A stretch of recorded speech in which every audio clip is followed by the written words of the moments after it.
Hello friends, PND creator চ্যানেলে আপনাদের সবাইকে স্বাগত।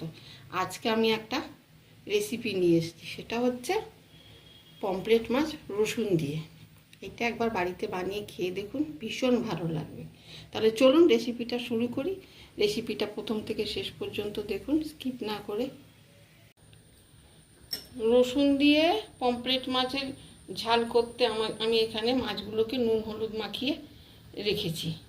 এইবার আমার লাগবে এখানে একটা গোটা পেঁয়াজ, আদা, রসুন, কাঁচা লঙ্কা। এবার পরিমাণ বুঝে আদা রসুন কাঁচা লঙ্কা পেঁয়াজ দেবেন। আমি এখানে এই তিনটে জিনিস পেঁয়াজ আদা রসুন এবার একসঙ্গে বেটে নেব।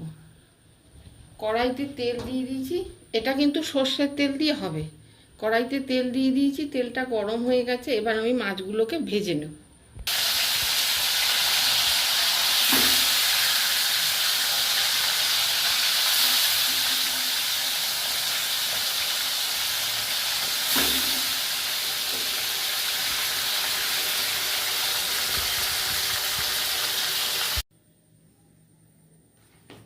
এই যে মাছগুলো আমার ভাজা হয়ে গেছে, আর এই পেঁয়াজ আদা রসুনটাও আমার বাটা হয়ে গেছে। এইবার কড়াইতে যা তেল আছে আর তেল দেব না, এর মধ্যেই দেব আমি এই যে গোটা জিরে ফোড়ন।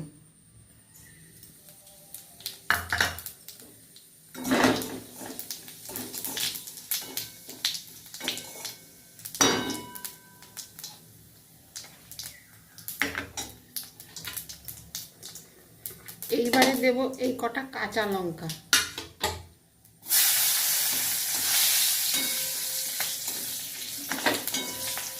এবার দেব এই পেঁয়াজ আদা রসুন বাটাটা।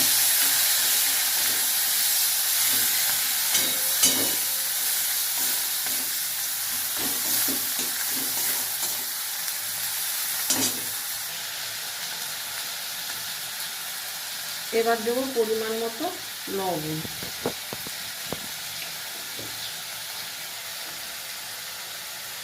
তারপর দেব হলুদ, এরপর দেব লঙ্কার গুঁড়ো দিয়ে এখন এটাকে ভালো করে কষিয়ে নেব।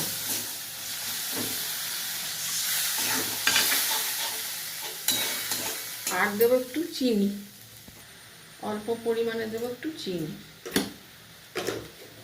এবার এটাকে ভালো করে কষিয়ে নেব।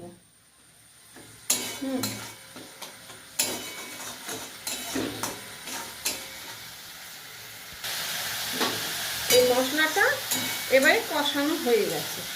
এখন আমি এর মধ্যে অল্প পরিমাণে জল দেবো, মানে গা মাখা হবে আর কি।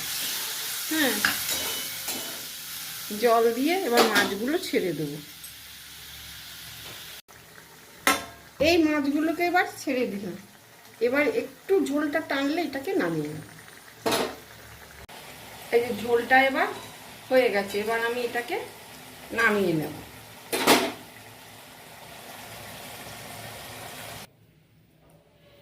এই যে রসুন দিয়ে পমফ্রেট মাছ একদম রেডি, পারফেক্ট। এইটা একবার বাড়িতে বানিয়ে খেয়ে দেখুন, গরম গরম ভাতের সাথে ভীষণ ভালো লাগবে খেতে। ভালো লাগলে আমাকে একটা লাইক কমেন্ট করে জানাবেন, আর বেশি বেশি করে শেয়ার করবেন। আর আমার নতুন বন্ধুরা আমার চ্যানেলটিকে সাবস্ক্রাইব করে আমাকে সাপোর্ট করবেন।